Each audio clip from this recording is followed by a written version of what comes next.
ప్రకాశం జిల్లా పొదిల్లో జగన్ పర్యటన ఉద్రిక్తతకు దారితీసింది. నిరసన తెలుపుతున్న మహిళలపై వైసీపీ మూకలు రాళ్ల దాడి చేశాయి. ఈ దాడిలో పలువురు మహిళలకు, పోలీసులకు గాయాలయ్యాయి. సాక్షి ఛానల్లో అమరావతి మహిళలను కించపరిచేలా చేసిన వ్యాఖ్యలు సమర్థించిన జగన్ క్షమాపణ చెప్పాలని మహిళలు పొదిల్లో డిమాండ్ చేశారు. చిన్న బస్టాండ్ వద్ద ప్లకార్డులు, నల్ల బెలూన్లతో నిరసన తెలిపారు. జగన్ కు వ్యతిరేకంగా నినాదాలు చేశారు. నిరసన తెలుపుతోన్న మహిళలపై వైసీపీ కార్యకర్తలు రాళ్లు, చెప్పులతో దాడి చేశారు. ఈ దాడిలో మహిళలు, పోలీసులకు గాయాలయ్యాయి.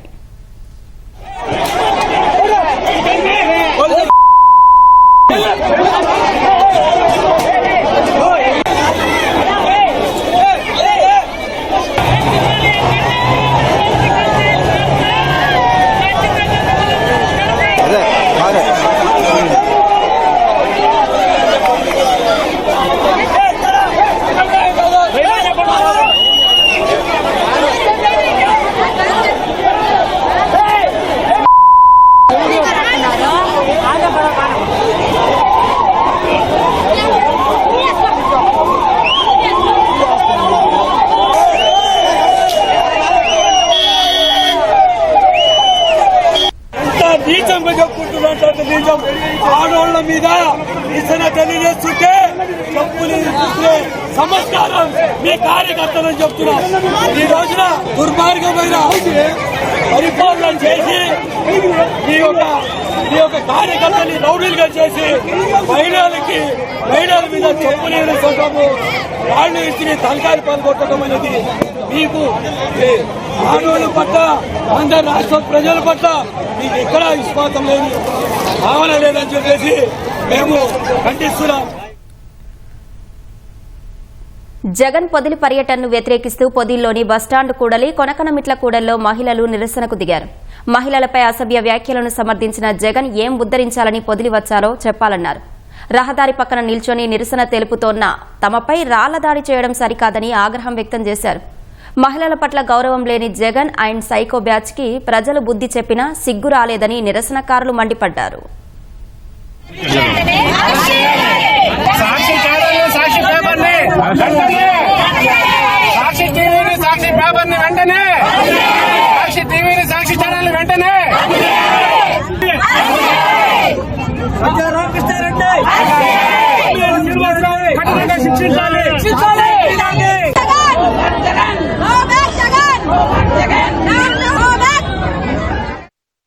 జగన్మోహన్ రెడ్డి ఆడపిల్లని ఎలా మాట్లాడటం తెలియదా నీకు?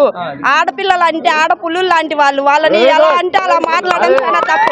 మీ ఇంట్లో మీకు అక్క ఉంది, చెల్లి ఉంది, అమ్మ ఉన్నారు, మీ భార్య, మీ పిల్లలు కూడా వాళ్ళతో సమానమే కదా. అలా మాట్లాడితే మీరు మిమ్మల్ని శిక్షించుకున్నట్టే కదా. ఆడపిల్లలకి, ఆడవాళ్ళకి రెస్పెక్ట్ ఇచ్చి మాట్లాడటం నేర్చుకోండి. ఇప్పుడు కానీ మీ పద్ధతి మార్చుకోండి. ప్రపంచం మొత్తం దేవతలు ఈ దుర్మార్గులు, ఈ సాక్షి పేపర్ వాళ్ళు, ఈ వైఎస్ఆర్ పార్టీ వాళ్ళు వేసల రాజధాని ఎంతవరకు కరెక్ట్? ఇది తప్పు. దీన్ని మేము తీవ్రంగా ఖండిస్తున్నాం. ఈ రాష్ట్రంలో మీకు 11 సీట్లు ఇచ్చినా ఇంకా బుద్ధి రాలేదా? మీ పద్ధతి మార్చుకోరా. సొంత చెల్లెల్ని కూడా నువ్వు చెల్లెలని భావించకుండా అమ్మను కూడా బయటికి పంపినోడి నువ్వు ఈ రాష్ట్ర మహిళలను కించపరిచే విధంగా వేసులంటే అంత నీకు రాష్ట్ర ప్రజలు, రాష్ట్ర మహిళలు ఎలా కనపడుతున్నారు? నీ ఇంట్లో కూడా నీకు భార్య ఉంది, నీకు 2 కూతుర్లు ఉన్నారు. నువ్వు ఆడపిల్లల్ని ఈ రకంగా మాట్లాడతావా?